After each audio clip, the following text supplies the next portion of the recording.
పుస్తకం పేరు పుల్లంపేట జరీ చీర. కథ ప్రేమపాసము.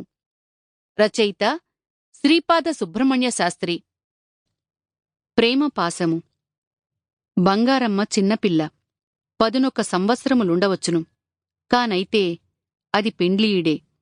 కాని పెండ్లి చేయుటకు పూనుకొనువారు లేరు. తల్లియగు కాంతమ్మ నవవైధవ్యము పాల్పడెను. పైగానామె లజ్జావతి. స్వయముగా వ్యవహారములను నిర్వహించుటకు పూనుకొనగల సాహసమామెకు లేదు. పట్టణము కనుక సంబారములు పొరుగురు వెళ్లి తెచ్చుకోనక్కరలేదు. కనుక చిన్న చిన్న పదార్థాలేమైనా కావలసి వచ్చినచో కూతురు చేతనే తెప్పించుకొనుచు కాలము గడుపుచుండెను. వెంకటశాస్త్రి మంచి ప్రయోజకుడు. రాజమహేంద్రవరమున వైశ్యులకు ఆతడనిన ప్రీతి. వాల్మీకి రామాయణము ఆతడనేకావృత్తులు పురాణము చెప్పెను. మంచి గాత్రము, జంబోరా కంఠము, తంబూరా శృతిమీటుచు పురాణము చెప్పినప్పుడు అతనిని చూచిన సూతుడు అని తలంపవలసినదే. అతని ఛాయ నలుపేగాని మసిబొగ్గు నలుపు కాదు.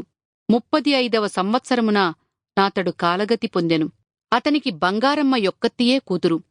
తనవలనే భార్యకూడా పొదుపుకత్తి యగుట వలన 4 ఏండ్ల రాజమహేంద్ర వరవాసమున నాతడు ఇన్నీసుపేటలో చిన్న ఇల్లును, పాలకొల్లు ప్రాంతమున 2 ఎకరముల మాగాణి భూమిని సంపాదించెను.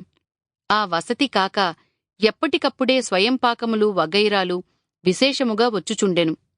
సంసారము చిగిర్చినది. కాంతమ్మ చామనచాయకు బంగారపు వస్తువులు వన్ని తెచ్చెను. బంగారమ్మకు బాలతొడుగు తగినంతయుండెను. వైశ్యులందరూ ఇచ్చినది బాగు చేసుకోగలవాడు అని ఆనందించుచుండెరి. ఆప్తబంధువులు అదృష్టము మంచిది అని సంతోషించుచుండెరి. స్వగ్రామవాసులు లోటులేదు, ఇంకా సంపాదిస్తాడు, ఇంక ఇక్కడికి రాడు అని చెప్పుకొనుచుండెరి.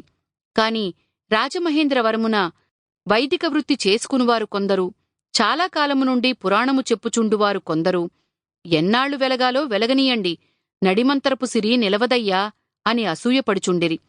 అమ్మాయికి వివాహం చెయ్యాలని సంకల్పం కలిగింది. మళ్లీ మీకో మాటు శ్రమ కలిగించవలసి వస్తుంది అని అతడు తన ఆశ్రితులందరూ సుముఖులను కావించుకొనుచుండగా ఆకస్మికముగా కలరా వచ్చి అతనిని మ్రింగివేశెను. కాంతమ్మకు 4 సోదరులు కలరు. కాని అందరూ జూటాకోరులు. ఆమె వారిని చేరనీయలేదు. పెత్తనము చేసి వెలిగింతమని యొక్కొక్కరే వచ్చి నిరాకృతులై కోపగించి వెడలిపోయిరి. ఈ ముండ కూతురికి పెళ్లి ఎలా Sample complete. Ready to continue?